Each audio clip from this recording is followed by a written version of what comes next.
Super Smash Bros., a game series that has been going on since the N64 days. What started off as a faceless fighting game became something so much more, a crossover of Nintendo's IPs duking it out in their respective settings. With the game series being on its 5th entry and being called the Ultimate Package, I wonder how the others could compare to it. So, for the month of November, to count down to the release of Smash Ultimate, I'm going to review each game all the way down to Ultimate and rank them to see which one is truly the best Smash game. Note that I will be doing one game as a separate video, with one exception in order to get things done quicker. Because if one game is done and the other isn't, then I'll have to delay the whole thing, and I don't like delaying things. But enough with this bitter batter. Let us begin with all ranked up Super Smash Bros.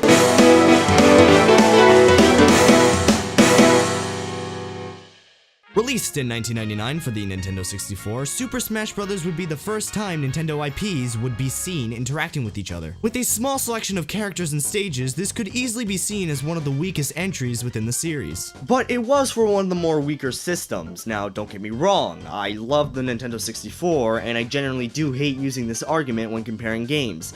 But some models in this game don't even exceed 150 polygons. For perspective, that's 602 less than the Mario model used in Super Mario 64, so to pull off a game like this on this console is kind of impressive. So, with that knowledge, did they even pull it off? Let's start with this intro. While very simple, you can understand what's happening. These characters are toys owned by this disembodied hand, and at the snap of their fingers, the toys come to life, and this awesome theme plays. We then get a slideshow of all the characters, that being Mario, Link, Kirby, Donkey Kong, Samus, Fox, Yoshi, and 4 shadowy figures who turn out to be Luigi, Captain Falcon, Ness, and Jigglypuff. But when the cinematic is finished, you hear the loud announcer scream out, "Yeah, let's go!" Truly a shout that almost everyone has heard, but here is where things start to get a little bit more simple, starting with the menus. Look at this menu. Not a lot of choices with not a lot of flair. I get the whole idea. It's like, hey, we're having a brawl. Except we're not, because that's not until the 3rd game in the series. It's kind of this street atmosphere, but it also looks like the game is glitched out a little bit. The design in the background is just sloppy and just looks like a mess. And we're only giving 4 options, 2 of them being the game data and options. 2 very fun game modes where I can look at text. I will say this, I like the art in each mode and it does a good representation of each one will hold.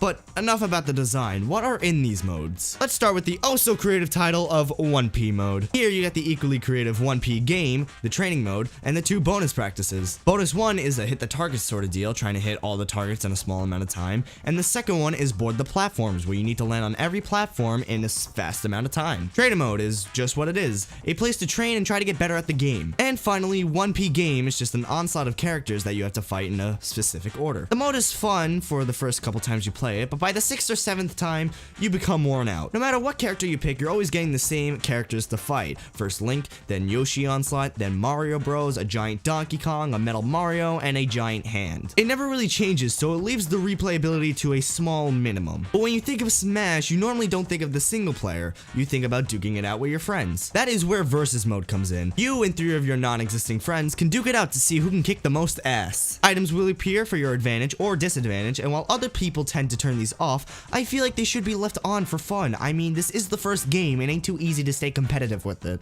Now, the last thing I want to talk about with this game is the unlockables, the secret things that you can't get unless you do a certain challenge.